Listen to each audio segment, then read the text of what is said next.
viewers and listeners, today we are talking about the Church of Perpetual Life with Neal VanDeRee.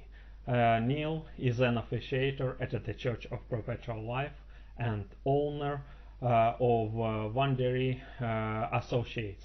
Neal says, "My beliefs are that human species can stop and reverse the aging process.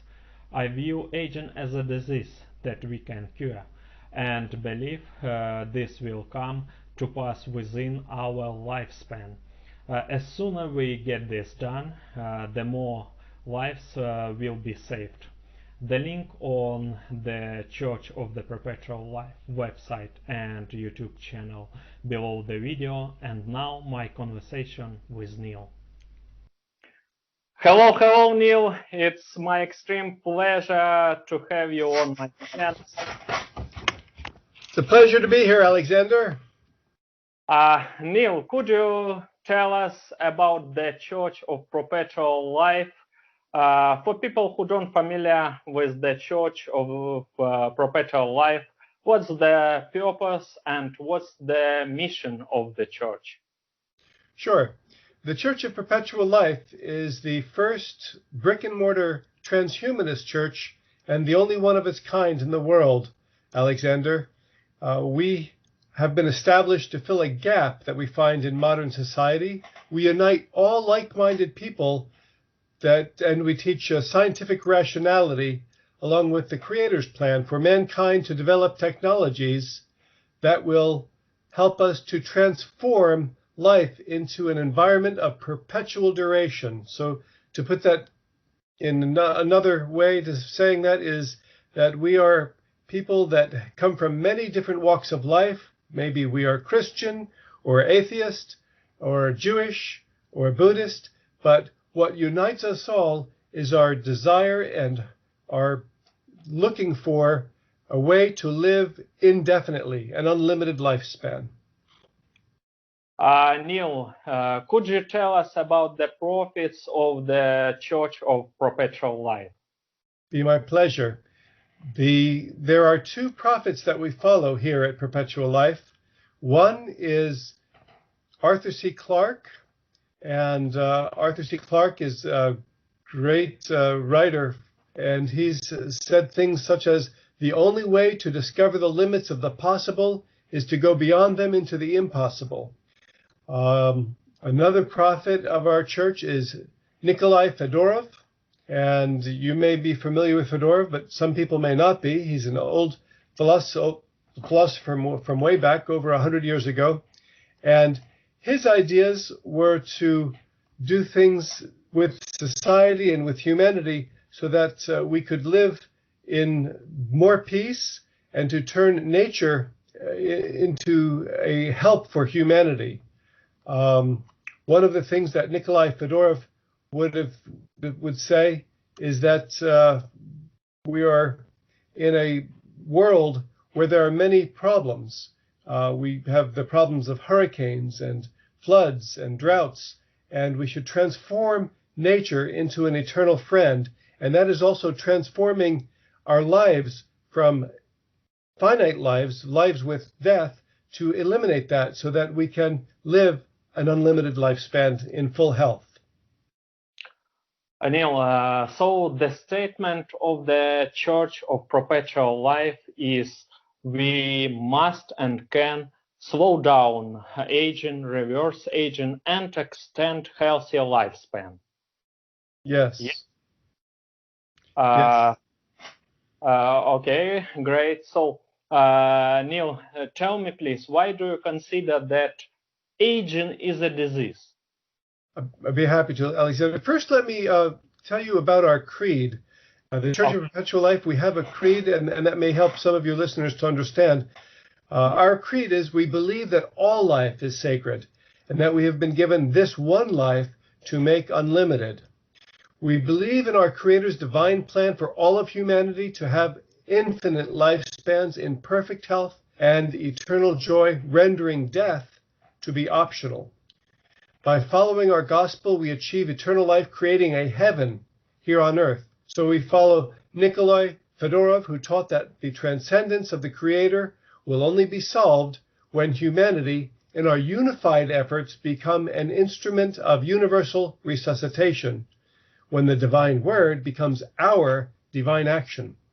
And we follow Arthur C. Clarke, who, as I said, says that the only way to discover the limits of the possible are to go beyond them into the impossible. And so we enter each day energized in spirit and empowered by the words of our prophets to live in joy, serving our Creator and all of mankind forever and ever. And so, Alexander, to get back to your question, why do we consider we consider aging to be a disease? And, you know, we look at it that way. When you look at a disease, then you can say, okay, here is a disease. There is a cure for this disease, and we must find the technology to find the cure for that disease.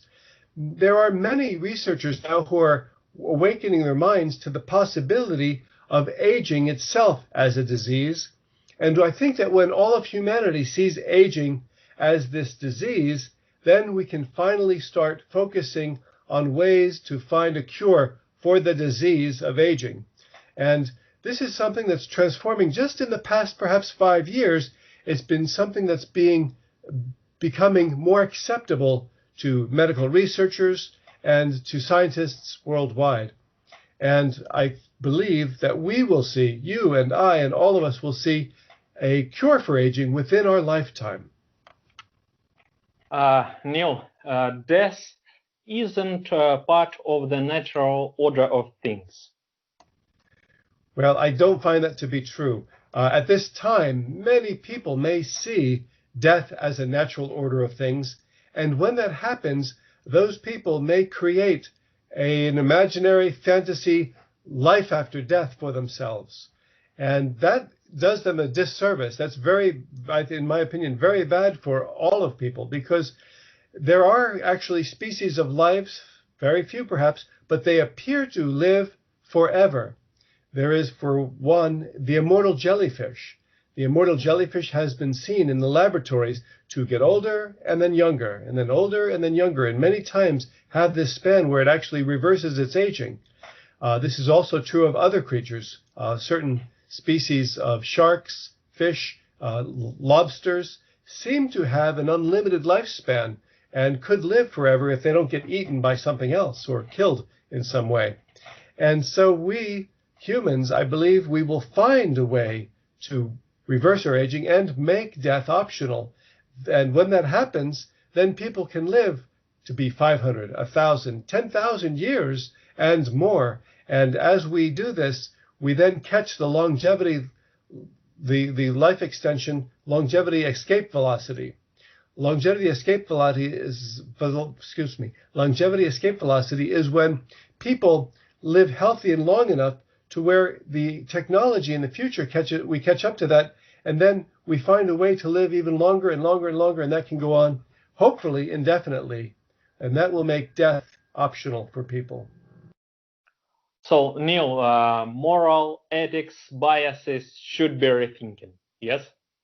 Okay, so you're asking is morals, ethics, biases, what should we rethink? Yes, you know, I think we will find transhumanists who want to live an unlimited lifespan and tap into all of the technologies that are possible.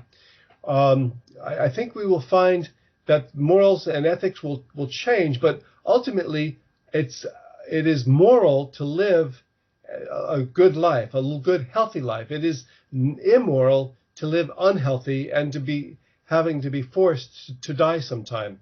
So I think that we will have many changes in what we see morally. We will not accept death to be morally acceptable. We will accept life and longevity and healthy living, unlimited lifespans, as morally acceptable. And it's a natural progression for the human species, Alexander.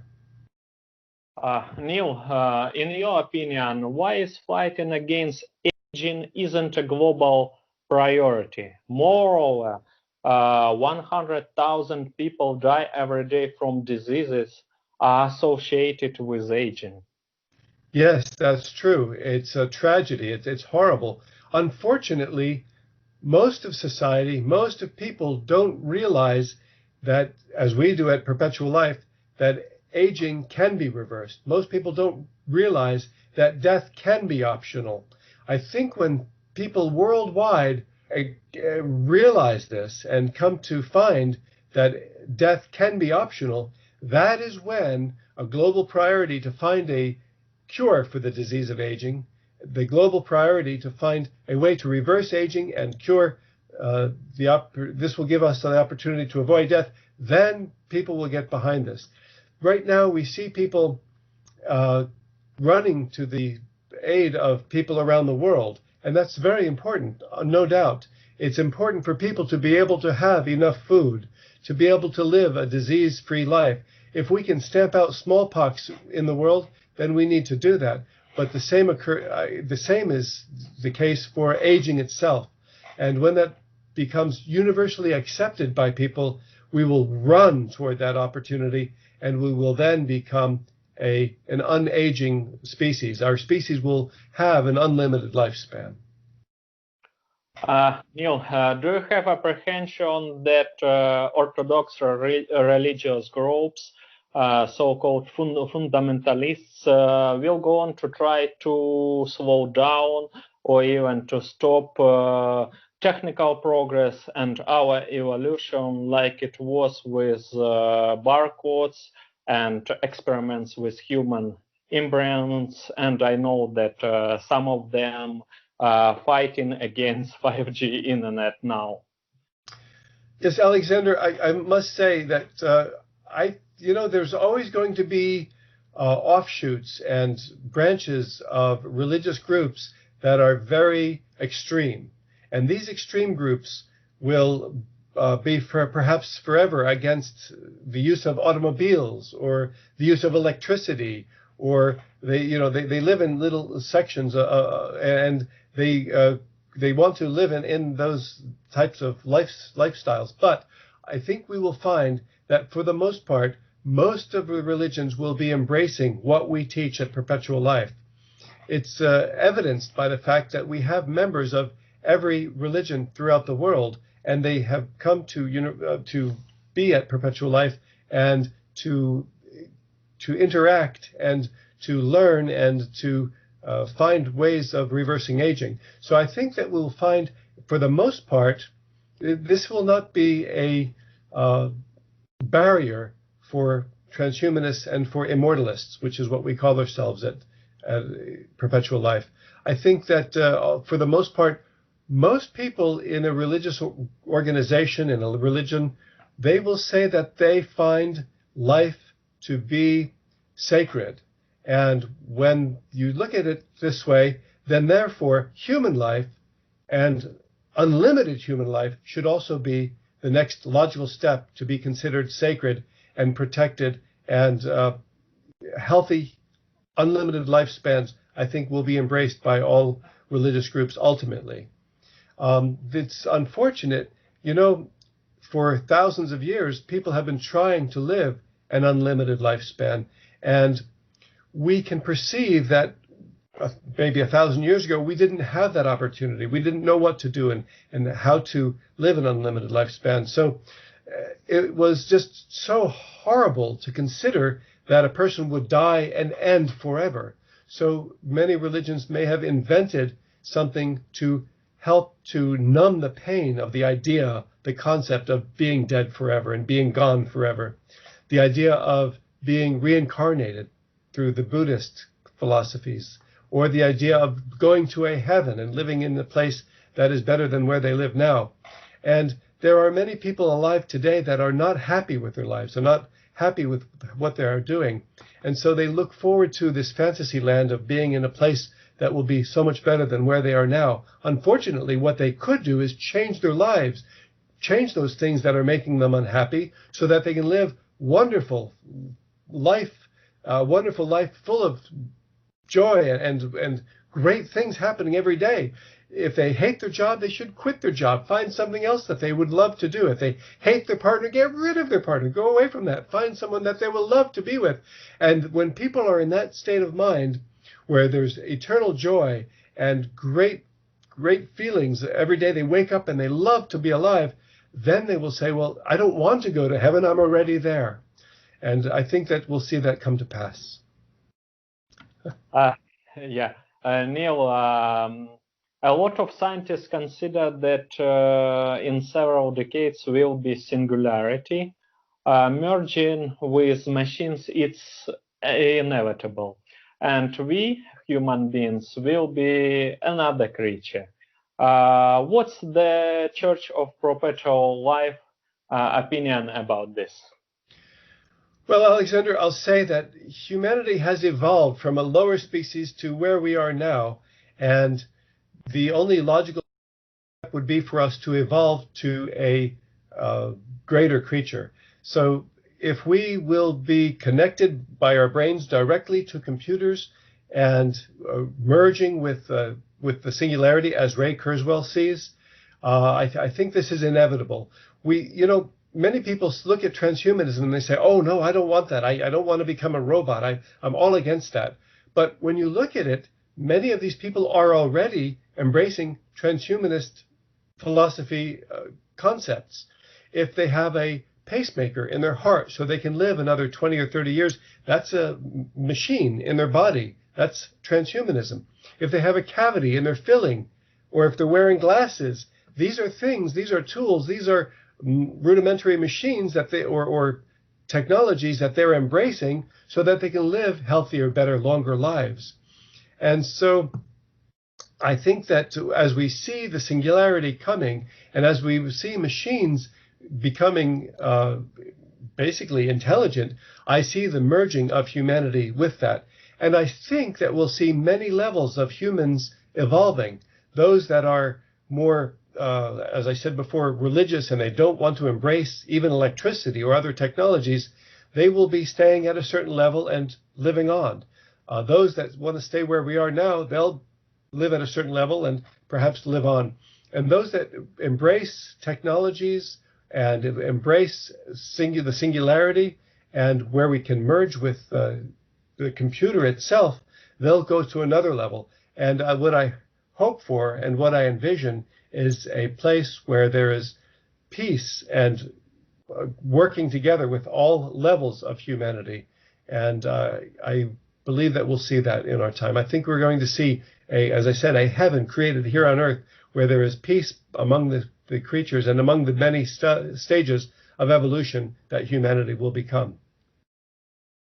Neal, artificial intelligence, robots, but what if in the near future we will have a creature who is much more smarter, faster, and stronger than we human beings? What's the Church of Perpetual Life attitude to this? So if we create an intelligence that is much smarter and faster and has more power than we have, I think what we're going to see, Alexander, is a merging of the species. But if it's an individual species, a new intelligence that is created, I think that we will work cooperatively with that intelligence. I think that intelligence will see us as a species well worthy of living and will help us to become a better species. It's similar to the concept of what if we discover life as extraterrestrial intelligence that is out there. There are many who fear that, but I think not. I think that any intelligence that is out there and has lasted a great and long time, that will have become a much more civilized species, a much more gentle species than we as humans are now. And I think that we can be friends with AI intelligences and extraterrestrial intelligences if we were to discover those.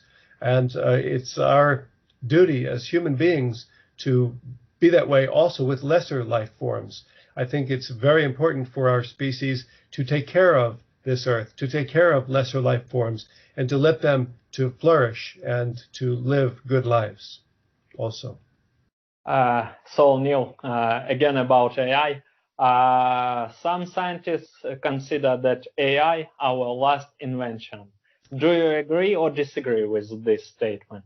I definitely disagree. I think AI will be a great invention, but it was Sure. about 120, maybe 130 years ago when the person who ran the U.S. Patent Office said, I think we should just close anything that has ever been invented, and this is like 1890, anything that has ever been invented has been invented. We don't need a patents office any longer. Well, that was obviously very incorrect. After him came airplanes, came rocket ships to the moon, came discoveries that he could never even imagine.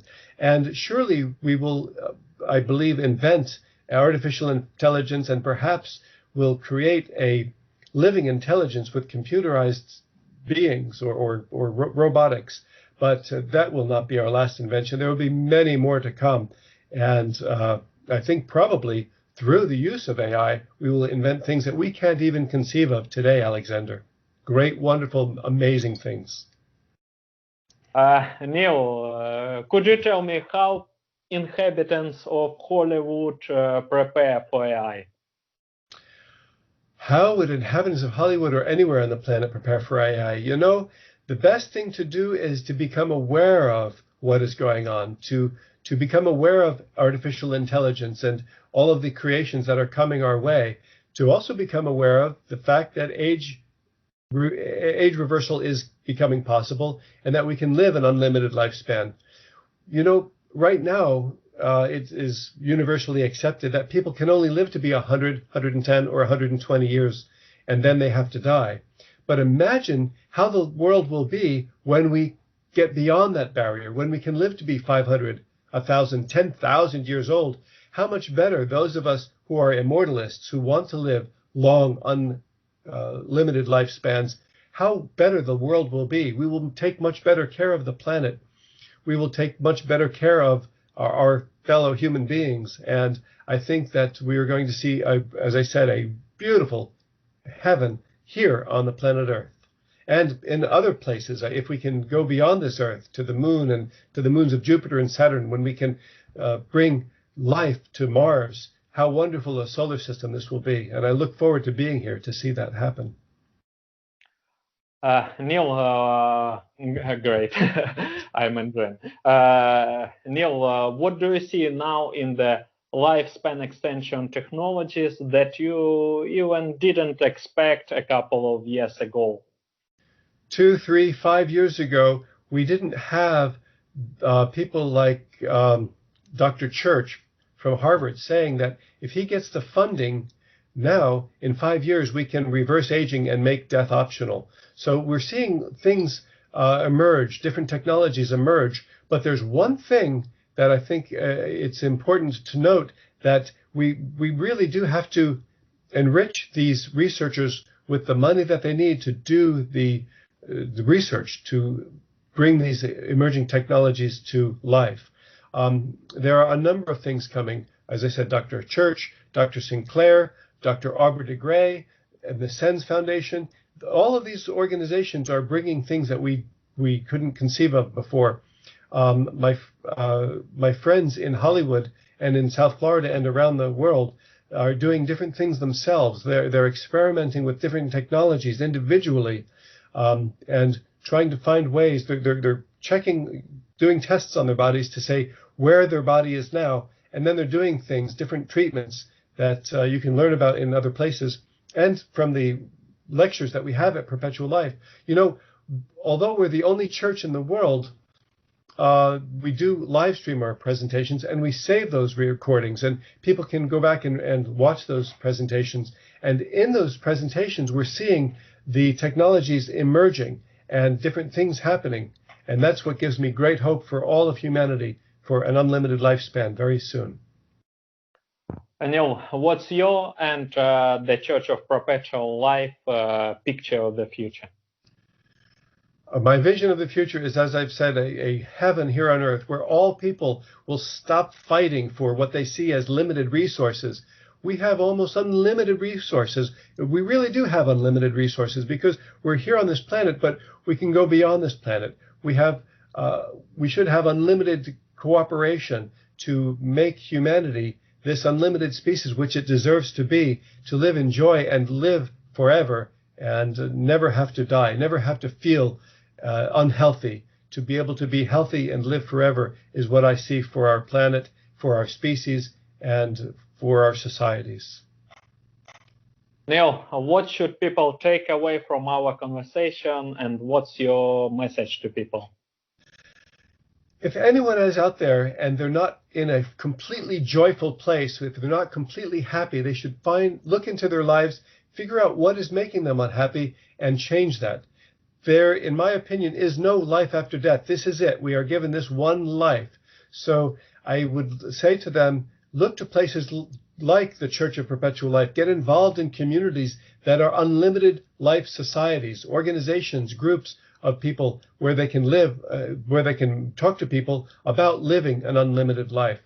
If there is someone out there that is not happy and wants to join with us, I think that they can find our YouTube channel and watch past celebrations that we have had, past services, past teaching educational opportunities where you can find ways to live healthier, unlimited lifespan.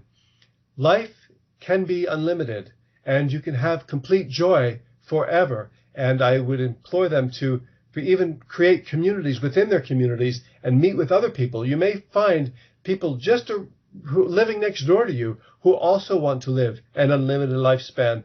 And when you get together and you can educate people in your families and in your communities that this is an opportunity, then we will see less deaths, we will see less suffering, and we'll see more life, abundant living for a much longer time.